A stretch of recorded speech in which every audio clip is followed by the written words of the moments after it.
So one more thing I wanted to discuss is ketone bodies. And ketone bodies are invoked in situation when our diet is lacking in carbohydrates, yet some of our tissues require them. And those tissues are our brain and our nervous system in general, and also our heart muscle, something I didn't discuss in great detail before. And obviously RBCs would prefer to have glucose.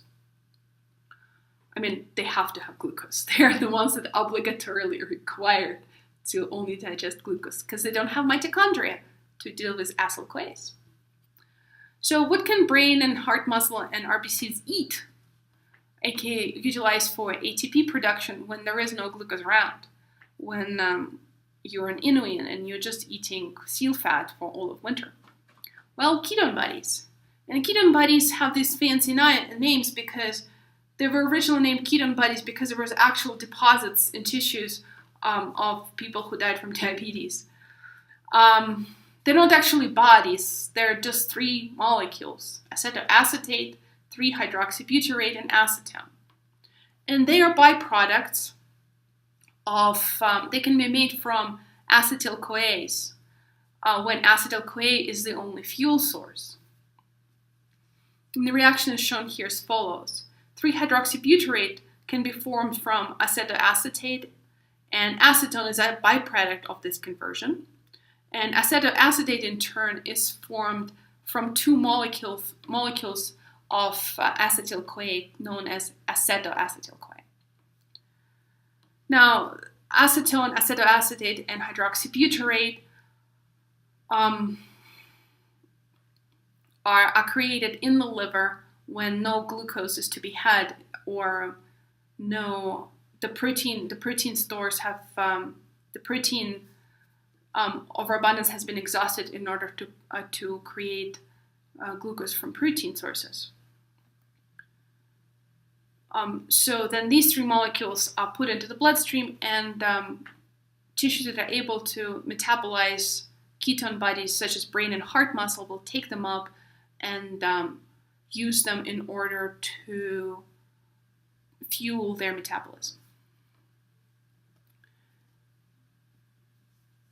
And what I wanted also to add here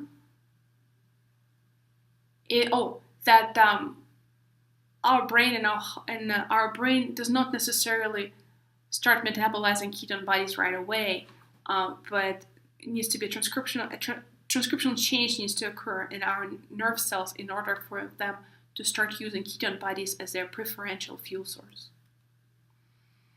So here's a reaction that occurs in brain and other tissues to convert ketone bodies to acetyl-CoA. See how we don't make glucose from this. We make acetyl-CoAs, which are then fed into a citric acid cycle to be used for production of ATP inside mitochondria. So you have to have the mitochondria in order to be able to use ketone bodies as a fuel source, but you also will have to upregulate at least these three enzymes, dehydrogenase, CoA transferase, and ethylase, in order to be able to convert ketone bodies to acetyl-CoA. And you can see that these two guys are already present there. You can either take up acetoacetate pure and just stick an acetyl-CoA on it, stick a coenzyme A on it and process it, or you convert hydroxybutyrate into acetoacetate using a dehydrogenase and then proceed with metabolism of acetoacetate.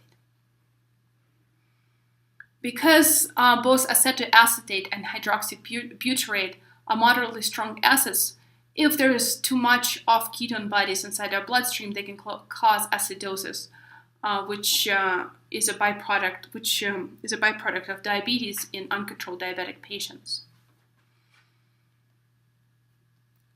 Furthermore, when the body is undergoing fasting, you can see that at first our body metabolizes proteins for the first few days. But then the pink line here, you can see that the ability to metabolize ketone bodies is ramped up, and they become the primary fuel source for the brain.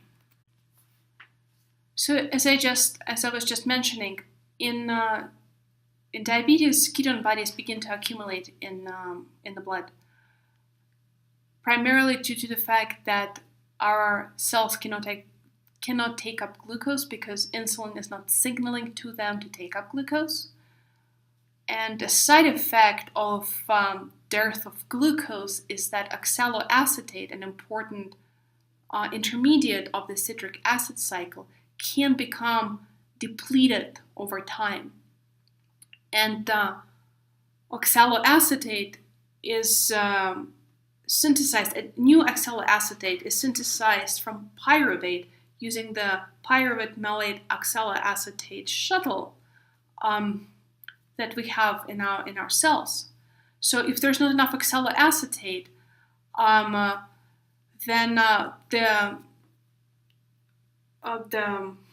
extra acetyl-CoA acid cannot be processed during the citric acid cycle because there's just not enough oxaloacetate to take up all of this acetyl-CoA hanging about from fat.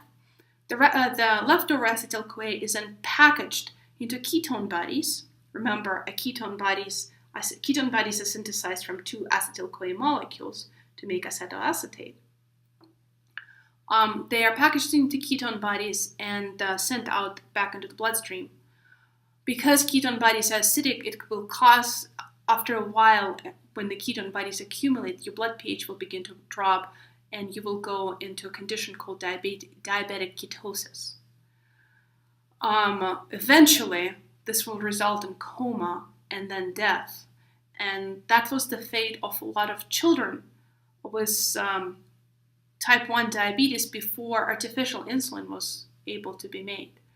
And there's this dramatic story told about when transgenic insulin was first administered to these children that were in coma due to diabetic ketosis. It only took a few minutes to these kids who have been unresponsive for months to wake up and become normal, which was a miracle of modern medicine and molecular biology and biochemistry. So with that, here's the fatty acid degradation summary that you can use to prepare for the quiz, and I see you tomorrow.